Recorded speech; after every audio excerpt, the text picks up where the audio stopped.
Hello, thank you for those of you who are tuning in.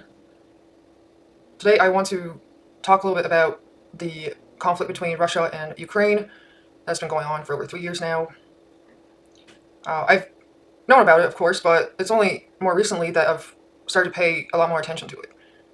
And it's actually a result of Mr. Volodymyr Zelensky's call for help that I have received from him as of a few weeks ago.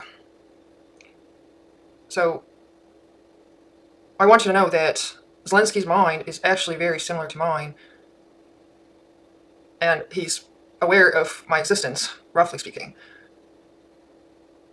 And as a result of his call for help, there has been some mind communication. So I have received his call, and I understand the situation they're in.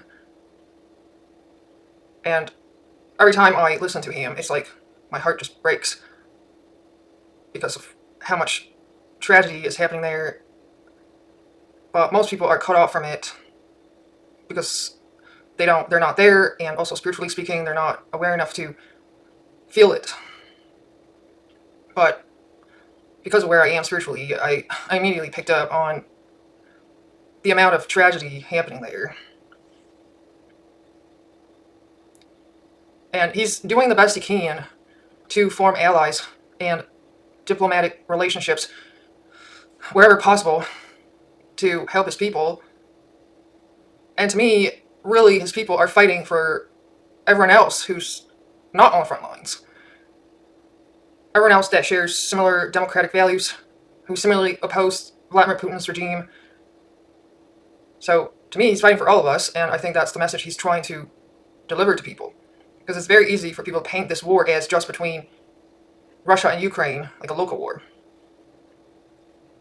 But it's obvious to me that it is a spiritual one as well as, ideological in nature.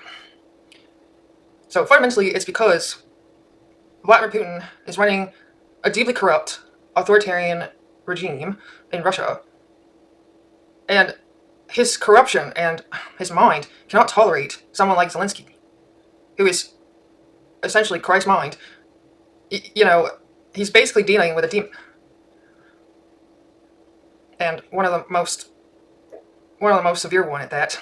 So Zelensky knows very much what he's dealing with, and he's constantly trying to educate people about this using, your layman terms. You can't start talking about demons, but I know what's going on, and his assessment of the situation is very accurate as a result of his spiritual development and awareness. So basically, Vladimir Putin, spiritually speaking, is not someone you can negotiate with like you can with a normal person. He is too far gone at this point.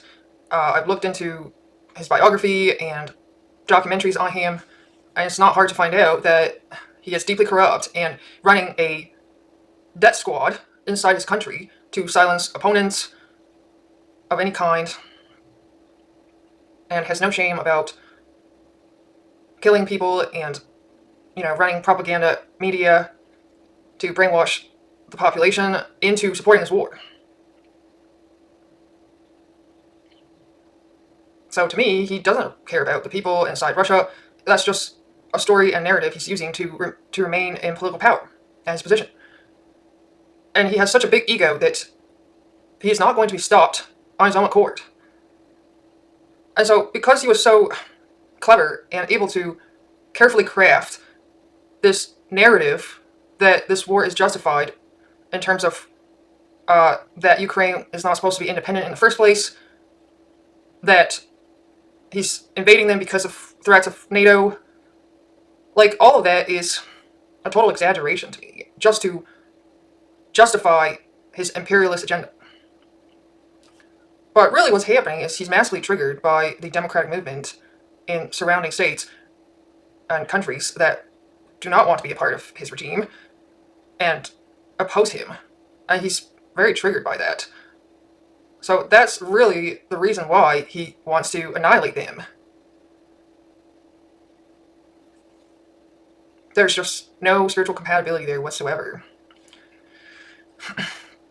And because he's such a clever kind of demon and able to craft, both this narrative that it's about his own people, that it seems like he cares about them on the surface,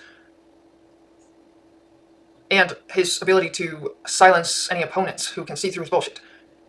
You have like a very self-contained, um, I guess, mind that, internally speaking, cannot be disrupted. So the only way to stop him is, well, most likely is externally through, the allies of Ukraine, because I don't see it happening internally. There's just way too much corruption internally for there to be like an effective or substantial disruption to the military invasion. And as well, because the war is basically displaced to outside of Russia, to Ukraine territory, Russians don't feel it as much. Not nearly as much. They're almost like you and I, we're just kind of cut off from it. We don't have to witness the deaths and the horrors unless you tune into it yourself. But most people, they don't care enough to tune into that. So, Russian citizens can just kind of keep going on about their lives as though it's normal.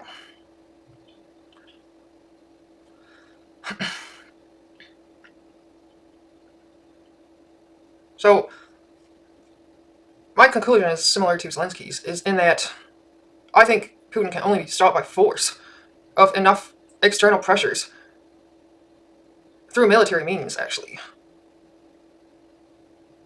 And so the reason I have the American flag alongside Ukraine's in this video is because I'm asking the American people for help. Because you guys do have one of the strongest military powers that is one of the crucial components of this war. So, but because of the Trump administration, it's like they're not doing anything really effectively to help Ukraine. And they're also, because of Trump's own imperialist tendencies, he has no internal will to stop Putin. He doesn't feel the same way about democracies. So Trump's ideological alignment with Putin is effectively prolonging this war for who knows how long, and more lives being lost. So that's why I think there needs to be some kind of grassroots disruption and protesting to try to get the current administration to help Ukraine. I don't see too many other ways how this could happen.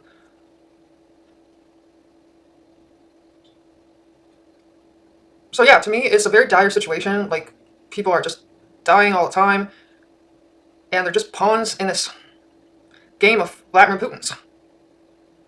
That's really it. I don't think he really cares about his people. If he really did, he wouldn't be pushing them to death. So I feel, bad for both sides. It's really a needless war.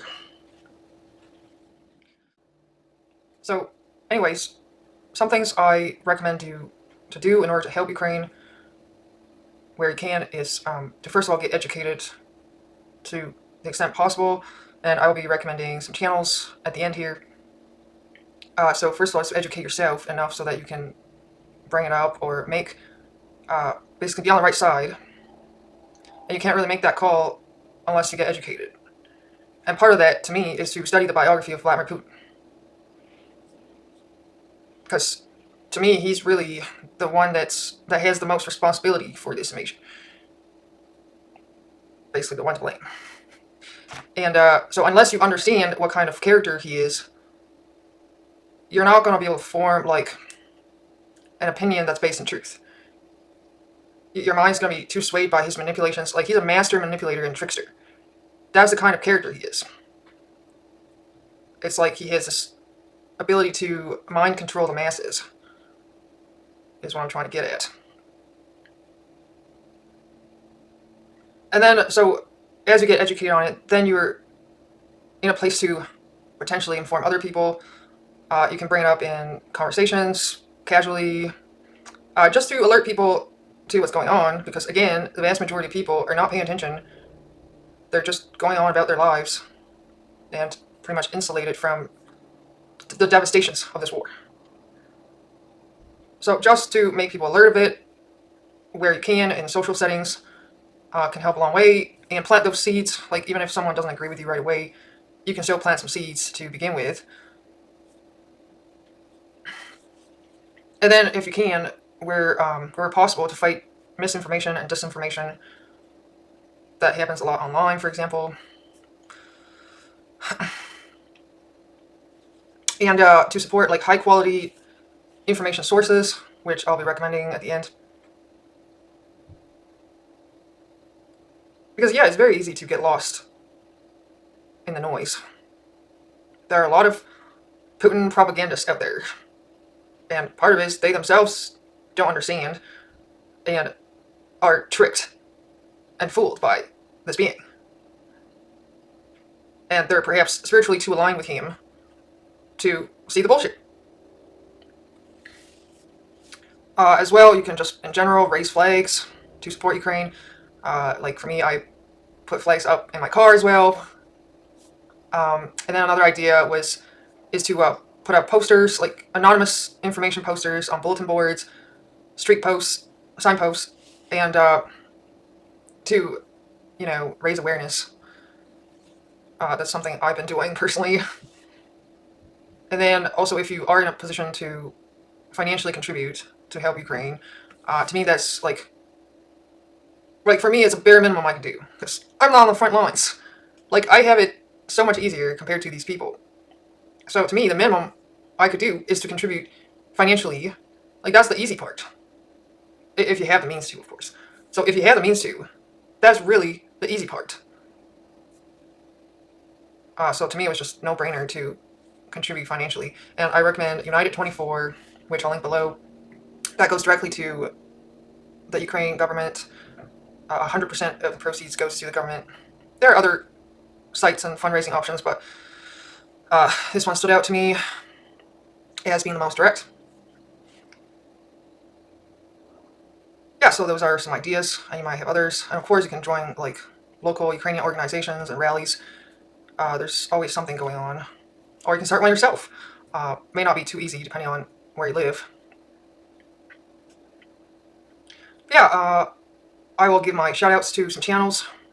Firstly, to Kyle Kalinsky of Secular Talks. His mind is also very close to Christ's mind, and almost always on point, very accurate analysis, and very passionate about being on the right side of things. So I highly recommend to follow him and support him. And then another one I found recently is Paul at Combat Veteran Reacts.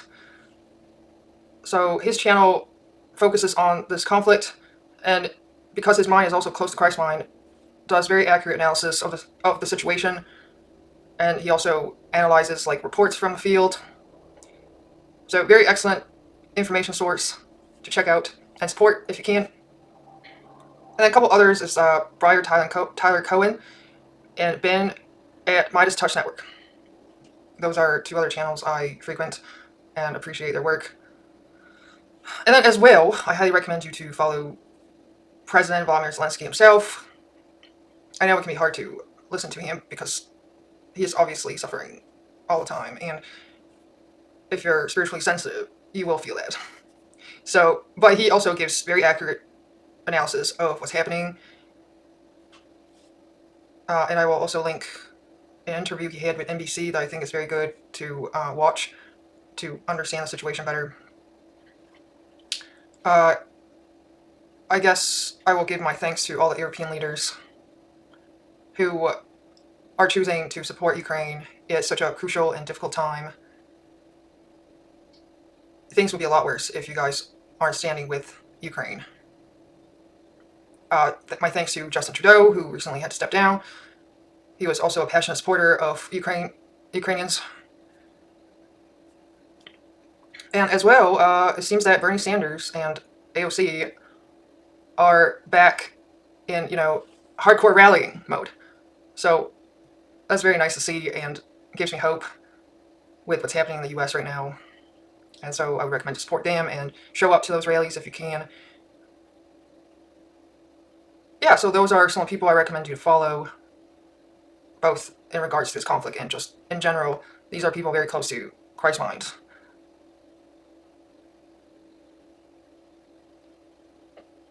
That's it for me, and I will see you next time.